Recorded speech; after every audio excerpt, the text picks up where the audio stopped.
Welcome to Nuke's Fitness Podcast. My name is Manuk Vink, and after having struggled with my body image and my fitness journey for more than 10 years, leading me to all sorts of extremes, I have now finally cracked the code on how you can achieve a fit and toned physique without extremes and restrictions. Now, being a certified nutritionist and personal trainer, I have made it my mission to help women achieve their body goals by feeling empowered through fitness instead of being afraid of foods and being controlled by the fitness industry. In this podcast, I will be sharing with you tried and true methods on how you can finally achieve your dream body and tell you the secrets most coaches won't, so you can start taking control of your body goals while still enjoying life. Thank you so much for listening and enjoy the show.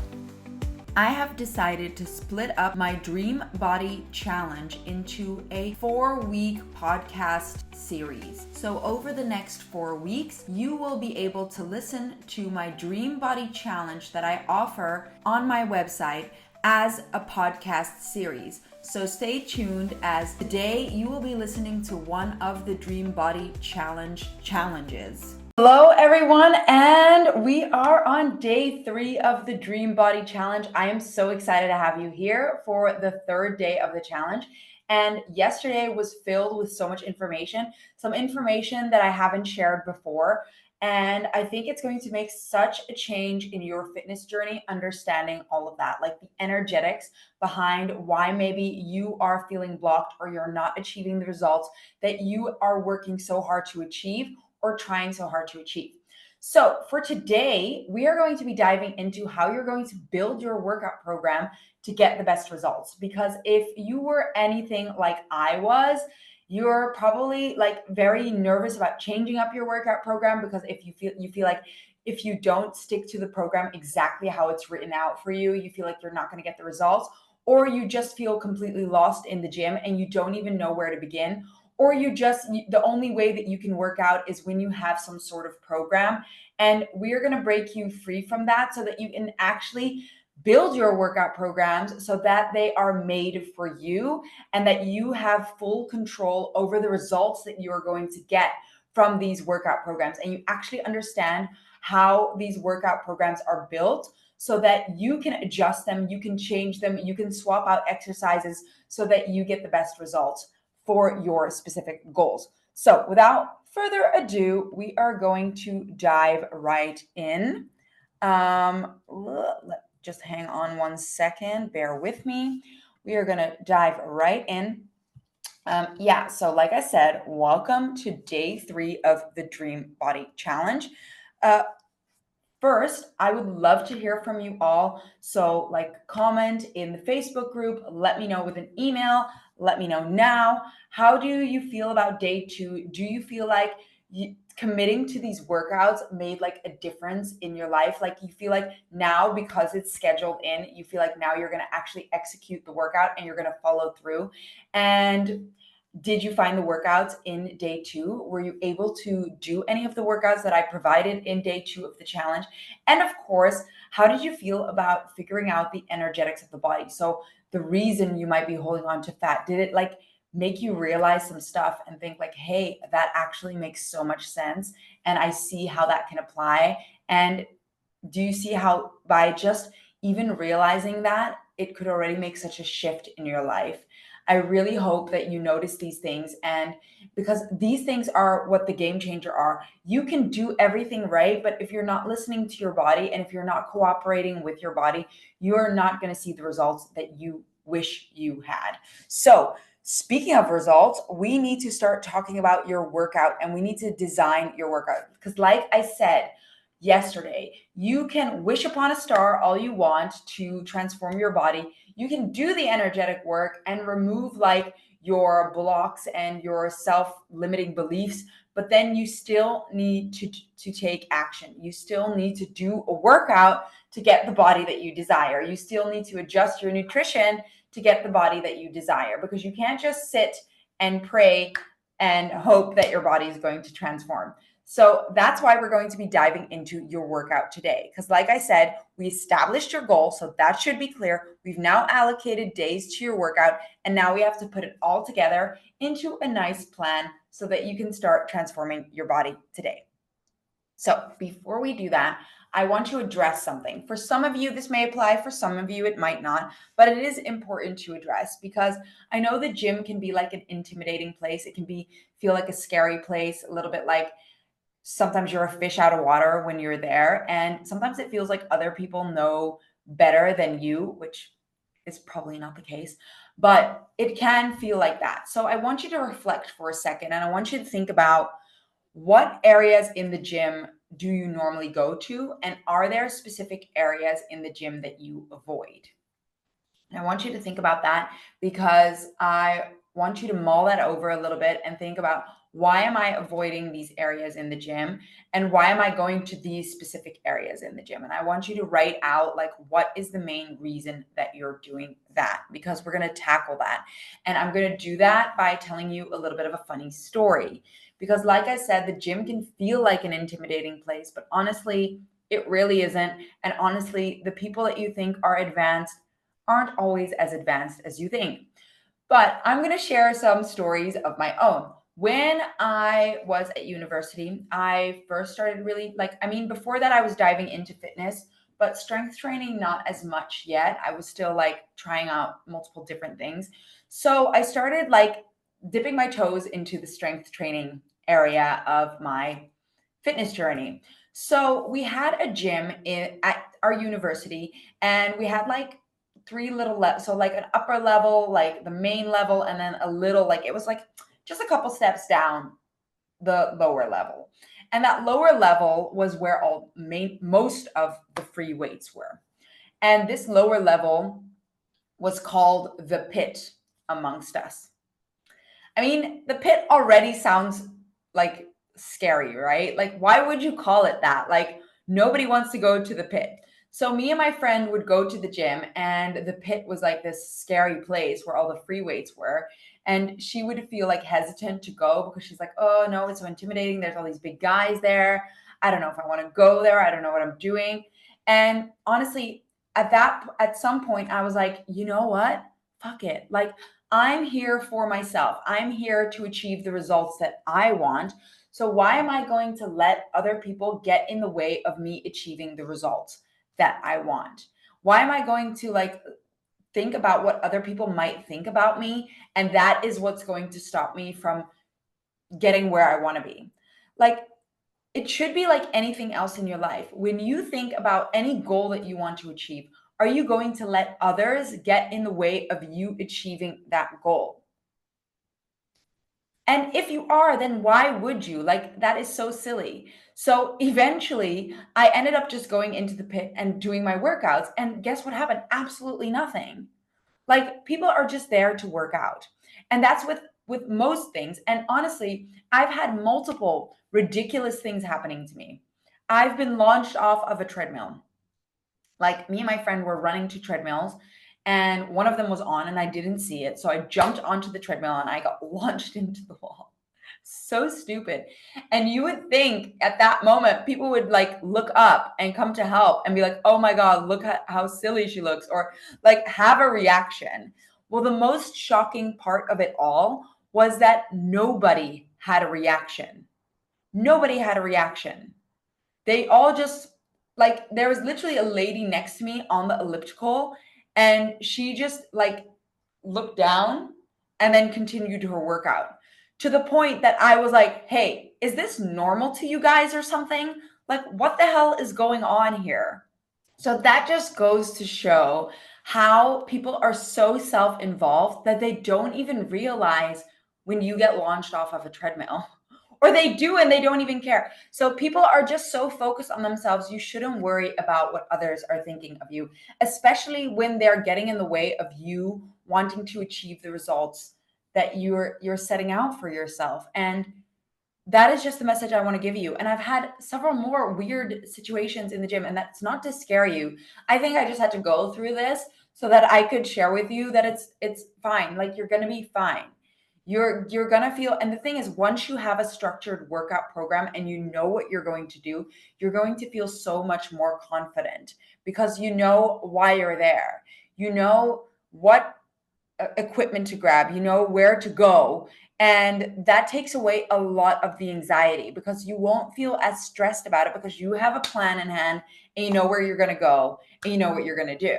So this is just an example of one of my members who used to feel extremely intimidated in the gym. Like she told me when we first started, like, yeah, I feel uncomfortable in the gym. I feel extremely intimidated in the gym.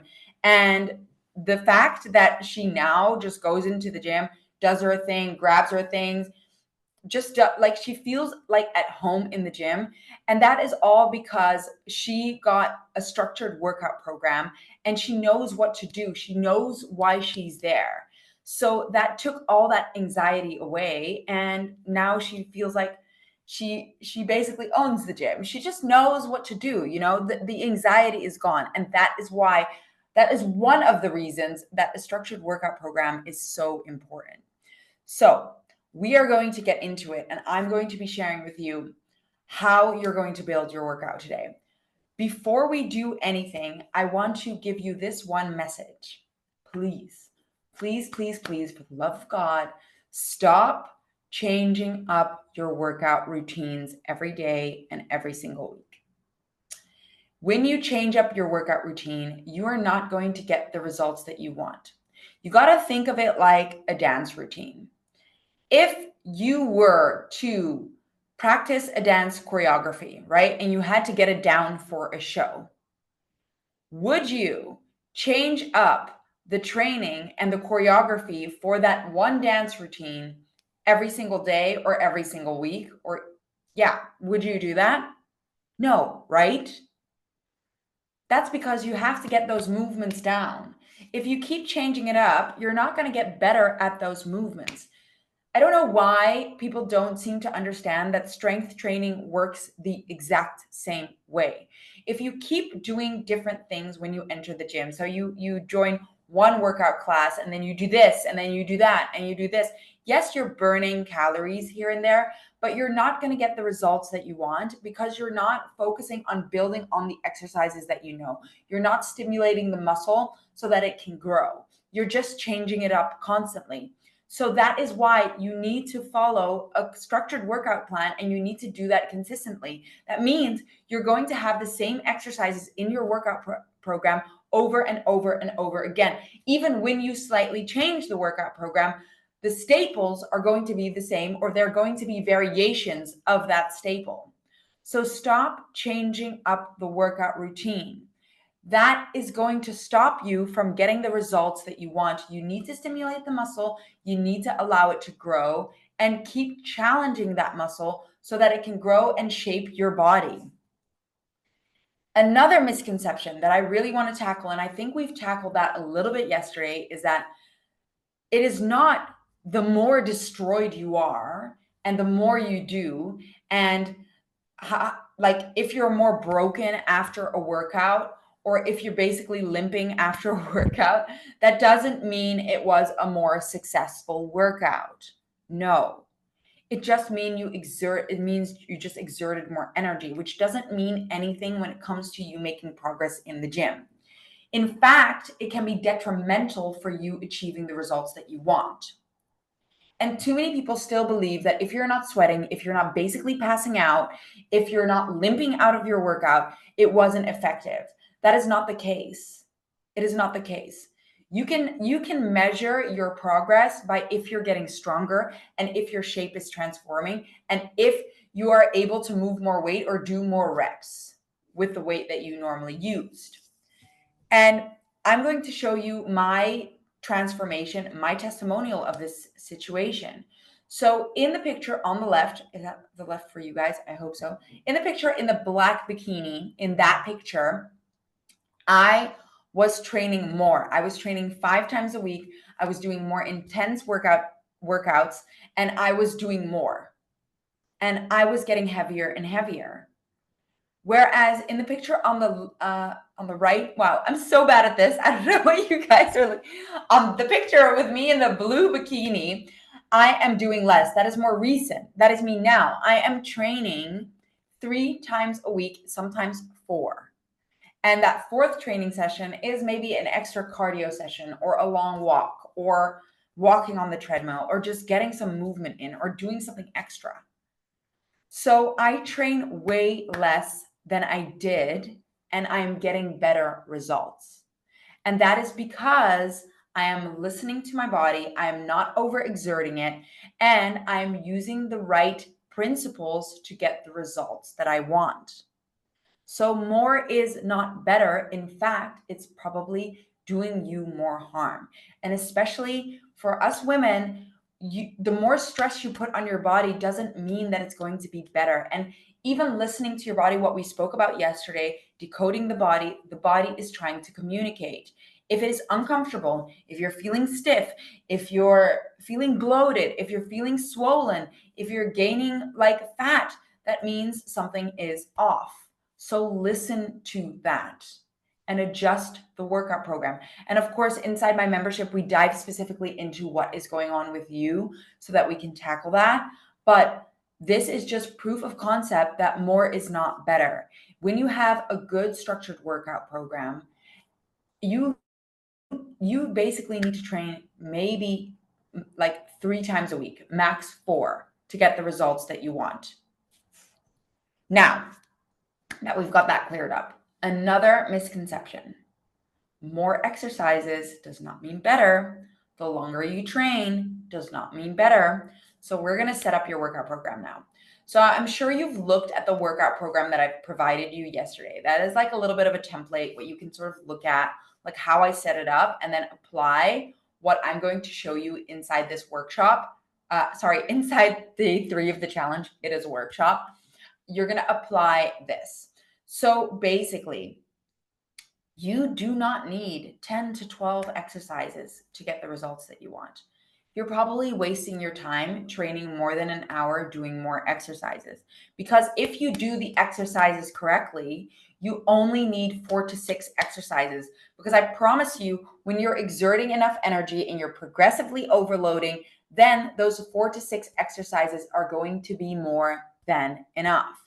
So you do not need to train more than an hour. 4 to 6 exercises, and then this is how you're going to set it up.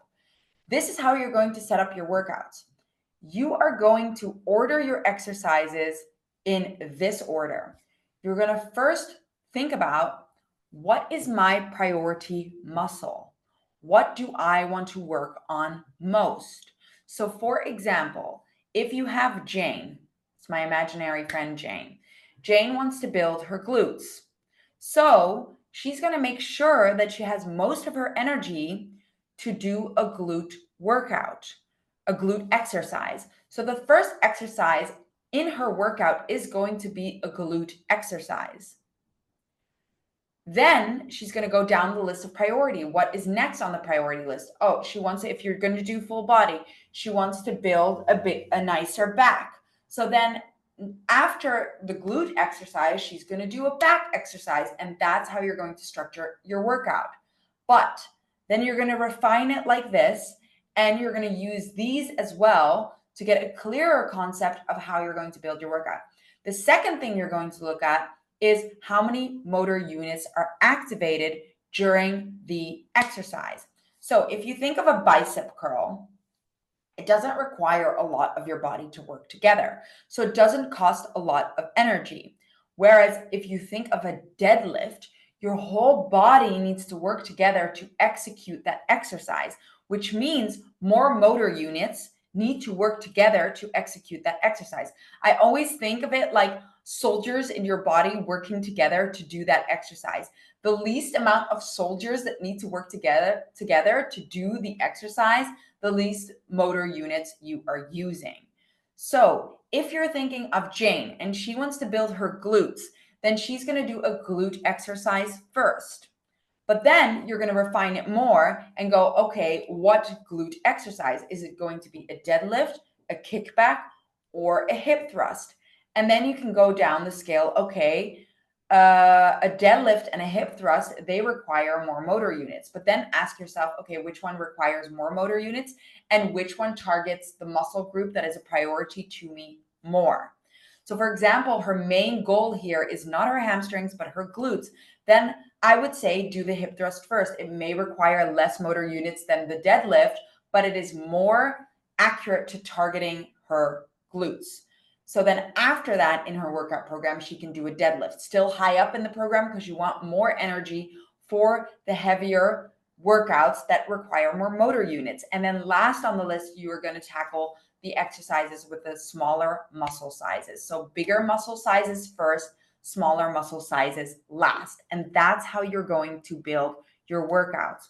So if, for example, Jane wants to build her biceps more than anything in the entire world, we're going to negate the motor units. We're going to negate the muscle size.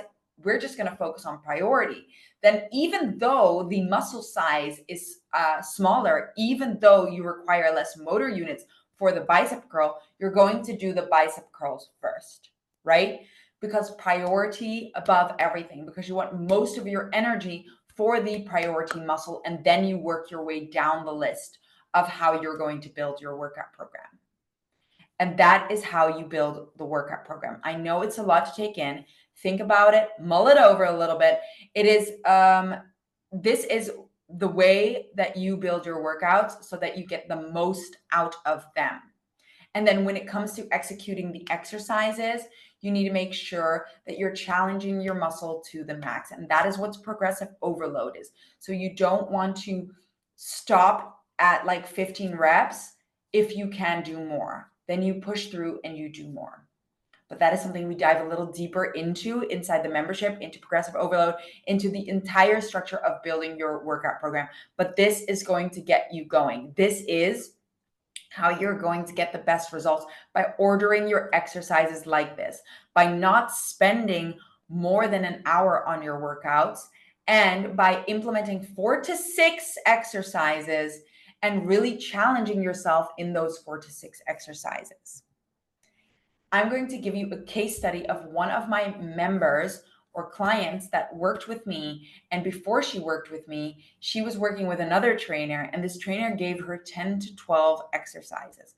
She was in the gym for like 1.5, 2 hours, I think 2 hours doing all of these exercises. Not only did the trainer not give her a workout that was really specific to her goals, but there were so many exercises that she was spending so much time in the gym. She wasn't even challenging those muscles to the max because she knew she still had to do so much. And she was feeling exhausted. She wasn't seeing the results that she wanted. She was feeling deflated. And she didn't want to continue anymore. She was like, this is not working for me. And unfortunately, this is what happens in a lot of these gyms, especially with these pre-made workout programs. So when we started working together, we cut her workouts, her exercises in half, and her workout only lasted an hour. She was able to execute these exercises in less than an hour, 5 to 6 exercises, and she started seeing results and healed her relationship with fitness, because now she realized she didn't have to be in the gym for 2+ hours to get the results that she wanted. And she could finally, like, with less time, get better results in the gym. So that just goes to show you do not need to work out for 2 hours and do 10 to 12 exercises to get the results that you want. In fact, you will probably get way better results when you're doing less, but you're optimizing those exercises more. So that was it for today. So sorry if you're entering late, but that was it for today. You can watch the replay. I will be uploading it later inside the All Access page. Tomorrow, we are going to be diving into nutrition. So do not miss tomorrow, because it's like so important when it comes to you achieving the results that you want. Nutrition is key. You can train all you want, you can do it all right, you can follow your energetics, but if you're not feeding or fueling your body correctly, you're not going to see the results that you want. So tomorrow, I'm going to be coaching you on what you need to adjust in your nutrition to see your body transform and to get the best results. So do not miss it. Same time, same place. Remember, these calls are between 25 and 30 minutes because I want to give you compact advice and make it able for you. I can't speak today. Make it possible for you to be able to follow these calls without it messing up your schedule, and so that you can stay consistent with it, because I want to help you kickstart your fitness journey or transform your fitness journey so that you can actually start seeing the results that you've always wanted. Before we close off this call and this day 3, I want you to remember that when you hand in all your action guides, you will get a chance to win a one-on-one free coaching call with me. So please hand them in. We have fillable sheets inside the emails and on the portal. And yeah, oh my God, I thought you were getting another freebie, but you're getting that tomorrow. I just had a little moment. No, they're all inside the portal, and you can either email to me or fill them out online, and I will get them immediately. And then you will win a one-on-one free coaching call with me. Thank you again for being here today. It means a lot, and it should mean even more to you. And I'm very proud of you, and I can't wait to see you tomorrow. If you enjoyed listening to this podcast and you feel like you got a lot of value out of it, it would mean the world to me if you would rate and review the podcast and share it with someone who you feel like would get a lot of value out of it. In the meantime, come hang out with me on my Instagram @ManookVing, and I hope to see you there.